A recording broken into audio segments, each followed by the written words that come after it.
NOC होना बहुत सारी चीज़ों को मेक श्योर कर देता है, देयर इज़ नो डाउट। उसमें सिर्फ एक चीज़ का ख्याल रखना होता है कि कोई ऐसा एरिया तो नहीं कि जहाँ सोसाइटी बन ही नहीं सकती। एनओसी के पीछे नहीं मरना चाहिए, सिर्फ उसकी लोकेशन को हमेशा एवेल्युएट करना चाहिए। रियल एस्टेट में एक बहुत बड़ी और इंपॉर्टेंट चीज़ होती है वो लोकेशन। तो आप जब भी किसी प्रोजेक्ट को जाए तो सबसे पहले उसकी लोकेशन को देखें। आज सोसाइटी उस प्लॉट को डिलीवर करे तो वहाँ पे लोग रिहाइश इख्तियार करना पसंद करेंगे। अगर इस सवाल का जवाब हाँ है ना, तो उस प्रोजेक्ट को आपको कंसिडर करना चाहिए। अस्सलाम वालेकुम नाजरीन, मैं दोबारा एक नए टॉपिक के साथ एनजो के प्लेटफॉर्म से। आज हम जिस टॉपिक पे बात करेंगे ये बड़ा ज़रूरी है, क्योंकि जो भी आप इन्वेस्टमेंट कर रहे हैं वो सेफ़ एंड सिक्योर होनी चाहिए। जो आपने पैसे अर्न किए हुए हैं ये आपने बड़ी मेहनत से कमाए हुए हैं, तो इनकी सेफ्टी, इनकी प्रोटेक्शन सबसे ज़्यादा ज़रूरी है, रादर दैन कि आप इंटरेस्ट के पीछे दौड़ें कि इसके ऊपर प्रॉफिट या इंसेंटिव क्या होगा। एक इंग्लिश की कोट है, 1 in hand is better than 2 in bushes। तो अगर आपके हाथ में जो चीज़ है वो ज़्यादा बेहतर है बेनिस्बत उसकी निस्बत जो दो बार आपके कंट्रोल में नहीं है। तो आप अपनी इन्वेस्टमेंट, सेफ़ इन्वेस्टमेंट कैसे कर सकते हैं? अक्सर ये हमने देखा गया है कि लोग लो बजट होने की वजह से चले जाते हैं एक देसी कटिंग के अंदर, या 20 फुट की गली हुई उसमें 4 मरले का 5 मरले का प्लाट उन्होंने ले लिया इंस्टॉलमेंट पे, और वो रेट वाइज भी सस्ता होता है क्योंकि उसके साथ एमिनिटीज़ और दूसरी चीज़ें नहीं होती। उसकी निस्बत एक प्लान्ड सोसाइटी में आके लेना, उसका क्या डिफरेंस है? आप जिस भी प्लान्ड सोसाइटी में जाते हैं तो वहाँ पे आपको पार्क, सीवरेज, सिक्योरिटी, आपकी यूटिलिटीज़ जिसमें इलेक्ट्रिसिटी, गैस और दूसरी चीज़ें होती हैं, पानी वगैरह होता है, तो ये और मसाजिद और छोटा मोटा कमर्शियल आपके करीब तरीन होना, ताकि आपकी जो बेसिक लाइफ एमिनिटीज़ हैं वो पूरी हो सकें। जिन्हें हम देसी कटिंग कहते हैं या महल्लादारी कहते हैं, उसके अंदर 20 फुट की गली होती है तो आपको गाड़ी ले जाने लाने में दिक्कत होती है। आज का दौर जो सा है उसमें ट्रांसपोर्ट बड़ी अहम रोल है उसका। दूसरी चीज़ ये है कि उसके अंदर सीवरेज के मसाइल होते हैं, बाज़-औक़ात कम्यूट के मसले होते हैं, और प्लानिंग ना होने की वजह से और बहुत सारे मसाइल पैदा होते हैं। तो जो प्लान्ड सोसाइटीज़ होती हैं वहाँ पे स्कूल का प्लॉट रखा जाता है, वहाँ पे पार्क का प्लॉट रखा जाता है, वहाँ कमर्शियल रखा जाता है, वहाँ मस्जिद के लिए रखा जाता है, वहाँ कब्रिस्तान के लिए जगह रखी जाती है। और प्लानिंग इज़ मोर इम्पोर्टेंट। और जो डेवलप्ड कंट्रीज़ हैं वो क्यों ज़्यादा अच्छे डेवलप्ड हैं या वो ज़्यादा प्रोग्रेसिव क्यों हैं, कि उनकी प्लानिंग अच्छी होती है और उस प्लानिंग के ऊपर वो काम करते हैं। तो ये एक बुनियादी डिफरेंस होता है आपकी रजिस्ट्री इंतकाल वाली जगह लेने वाली और जो कि एक प्लान्ड सोसाइटी लेने। अब अगर बात की जाए कि कौन सी सोसाइटी के अंदर प्लॉट लिया जाए, क्योंकि एक बड़ा इशू ये रहता है हमेशा कस्टमर के बारे में, एक कस्टमर से, कि जब भी कोई प्रोजेक्ट उन्हें पिच किया जाता है तो वो कहते हैं इसकी एनओसी है। एनओसी होना बहुत सारी चीज़ों को मेक श्योर कर देता है, देयर इज़ नो डाउट। और आप जब एक प्रोसेस से गुजरते हैं तो आप बहुत सारी चीज़ें लीगली पूरी कर रहे होते हैं और उससे काफ़ी मेक श्योर, और इस डेवलपर को उसके लिए बहुत ज़्यादा एफर्ट भी करना पड़ता है उन सारी रिक्वायरमेंट को पूरी करने के लिए, और काफ़ी बड़ी उसकी कैपिटल इन्वेस्टमेंट भी होती है। तो उसके बाद एक certain level of sense of security आ जाती है कि ये प्रोजेक्ट जो है ये अप्रूव प्रोजेक्ट, और अप्रूव प्रोजेक्ट होने की वजह से इसके अंदर बहुत सारी चीज़ें आ गई हुई हैं।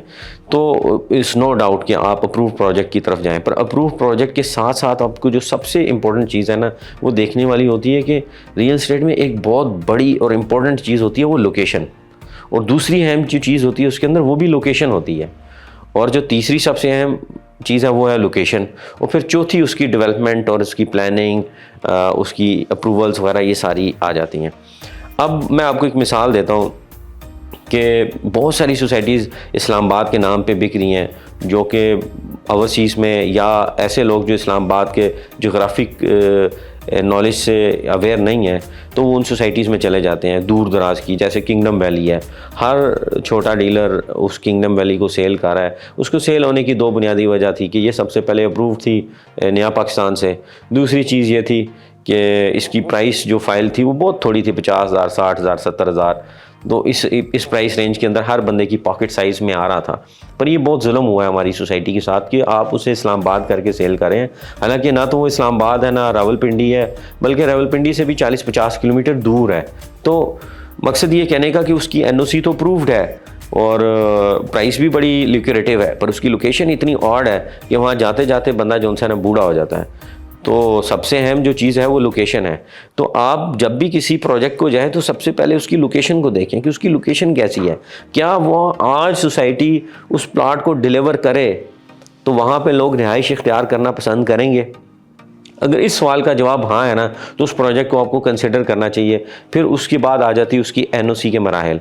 अच्छा, एनओसी में जो सबसे अहम चीज़ है, हम जब एक प्रोजेक्ट को देखते हैं तो हम ये देखते हैं कि प्रोजेक्ट बनता जो है ना, जो एक प्रोजेक्ट की फाउंडेशन होती है, उसकी माँ है, वो उसकी लैंड है।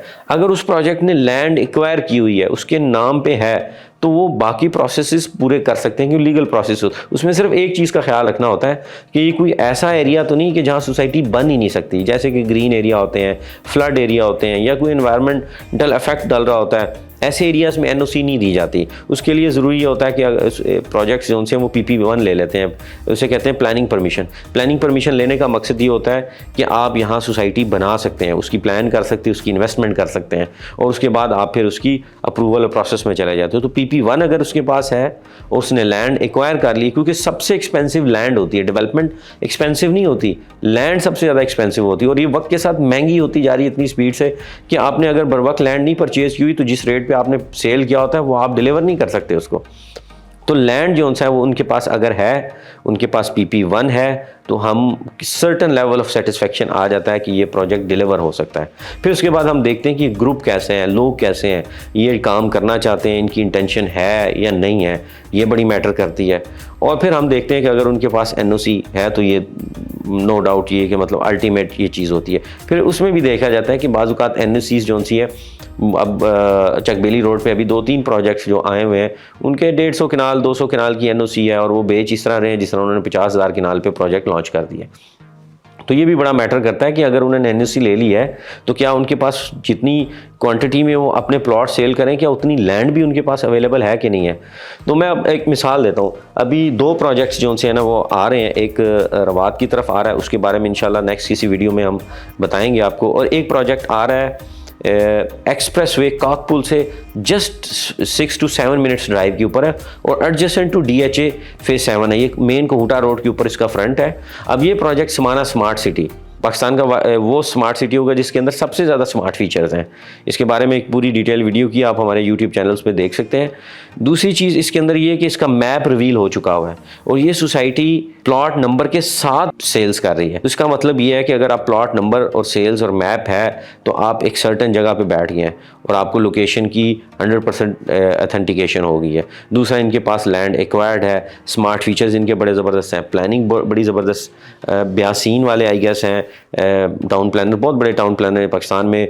बड़े जो टाउन्स हैं उन्हीं को उन्होंने डेवलप किया, डिज़ाइन और प्लान किया, जिनमें सबसे बड़ा जो है वो बैरिया है। वो आप चाहे रावलपिंडी ले लें, चाहे लाहौर ले लें, चाहे कराची ले लें, तो ये बहुत बड़े टाउन प्लानर हैं जिन्होंने इस प्रोजेक्ट को टाउन प्लान किया है। और इसके अंदर क्या है कि लैंड इनकी एक्वायर है, इनका लीगल प्रोसेस जो PP1 का है वो हो चुका हुआ है, दूसरे प्रोसेस चल रहे हैं। तो ये जो प्रोजेक्ट आने वाले दिनों में बड़ा एक ज़बरदस्त प्रोजेक्ट है, क्योंकि यहाँ पे अगर आज प्रोजेक्ट, जो मैंने पहले कहा आपको कि एक मेन क्वेश्चन होता है जो आप अपने आप से पूछें कि क्या यहाँ पे पोजीशन मिले तो आप घर बना के रह सकते हैं, तो डेफिनेटली ये वो जगह है, पॉपुलेटेड जगह है, शहर के करीब तरीन है, कि अगर वहाँ आपको आज पोजीशन मिले आप घर बना के वहाँ पे रह सकते हैं। तो ये सवाल फुलफिल हो गया। दूसरा कि इनके पास PP1 है, प्लानिंग परमिशन अलाउ है यहाँ पे सोसाइटी बनाना। तीसरा, इन्होंने लैंड परचेज़ कर लिए, इनकी लैंड एक्वायर हो गया है। चौथा क्या, इनका NOC हो गया है, तो इनका NOC अभी नहीं हुआ, वो अंडर प्रोसेस है। तो इसका मतलब ये है कि ये एक फ्यूचर के अंदर अच्छा प्रोजेक्ट बनने जा रहा है। और जो लोग अर्ली बर्ड इन्वेस्टमेंट करते हैं उनको प्री लॉन्च प्राइसेस मिल जाती हैं, और जो बाद में आएंगे उनको लॉन्चिंग या सेकेंडरी मार्केट से चीज़ मिलेगी। तो हर एक के लिए रिस्क एपेटाइट के साथ उसका एक प्रॉफिट अटैच है। तो ये मैंने एक एग्जांपल के तौर पे दी है कि ये प्रोजेक्ट्स आप इसी तरह से देंगे। अब इसकी और ये मज़े की बात यह है कि समाना स्मार्ट सिटी में जो ये बुकिंग कर रहे हैं वो विद डेवलपमेंट चार्जेस कर रहे हैं। मेजॉरिटी इस वक्त जितना भी फाइल वर्क हो रहा है या सोसाइटीज़ लॉन्च हो रही है विदाउट डेवलपमेंट चार्जेस हो रहे हैं। तो ये 30 लाख रुपीज़ का विद डेवलपमेंट चार्जेस जो है एक बहुत ही आइडियल प्राइस है, जो विद इन द सिटी है, जो आज अगर डिलीवर हो जाए तो आज वहाँ पे आप घर बना सकते हो। और जहाँ आप घर बना सकते हैं वहाँ अप्रिसिएशन लाजमी आती है, ना कि आप दूर दराज जो है चक्री से भी आगे जैसे कि किंगडम वैली है या CPEC रूट के ऊपर दूर दराज में इलाके प्रोजेक्ट्स आ रहे हैं, या इवन चक्री पे भी जो प्रोजेक्ट्स हैं उनको एक टाइम चाहिए डेवलप होके डिलीवर होने के बाद आबाद होने के लिए भी, क्योंकि उनकी लोकेशन अभी ऐसी नहीं है कि जहाँ पे फौरी रिहाइश इख्तियार की जाए। उसको काबिल रिहाइश बनाने के लिए उन्हें काफ़ी सारी एफर्ट और मेहनत करनी पड़ेगी इन प्रोजेक्ट्स को। बड़े प्रोजेक्ट्स उधर हैं, 3 प्रोजेक्ट्स आ रहे हैं जिनकी बहुत ज़्यादा कोशिश है और डेवलपमेंट भी लेके आ रही है, उनकी मास्टर प्लानिंग भी अच्छी है। तो उसके ऊपर एक थोड़ा सा कॉन्फिडेंस है कि ये इंशाल्लाह आबाद ज़रूर हो जाएंगे। थोड़ा टाइम ज़रूर लगेगा पर ये आबादकारी की तरफ जाएंगे, और उनकी आबादकारी मेरे ख्याल में ज़्यादा उस वक्त बेहतर हो जाएगी जब उनके रिंग रोड और इंटरचेंजेस जो उनसे उनके बन जाएंगे। इंटरचेंज तो अभी लगता नहीं है जल्दी बनेंगे, क्योंकि इंटरचेंजेस वहीं बनते हैं जहाँ पे पॉपुलेशन हो। और बहरहाल ये है कि रिंग रोड एक बड़ा ही ज़रूरी प्रोजेक्ट है इस्लामाबाद रावलपिंडी के लिए, हैवी ट्रैफिक को मनूवर करने के लिए भी, और एयरपोर्ट को एक्सेस करने के लिए, क्योंकि जीटी रोड की एक्सेस बहुत दूर है। तो ये बड़ी ज़रूरी प्रोजेक्ट है। तो ये प्रोजेक्ट कंप्लीट होता है तो चक्री के अंदर फिर आबादकारी मुमकिन होना शुरू हो सकती है। अभी तो मुमकिन नहीं है क्योंकि कोई फास्ट एक्सेस ट्विन सिटीज़ के साथ नहीं है इस्लामाबाद रावलपिंडी। तो आज का जो टॉपिक था कि आपको क्या प्लॉट जो से हैं वो एक देसी कटिंग में या महल्ले में लेने चाहिए या सोसाइटीज़ में, तो डेफिनेटली सोसाइटीज़ में लेने चाहिए क्योंकि प्लान्ड एरियाज़ होते हैं और उसकी वैल्यू अप्रिसिएशन ज़्यादा होती है।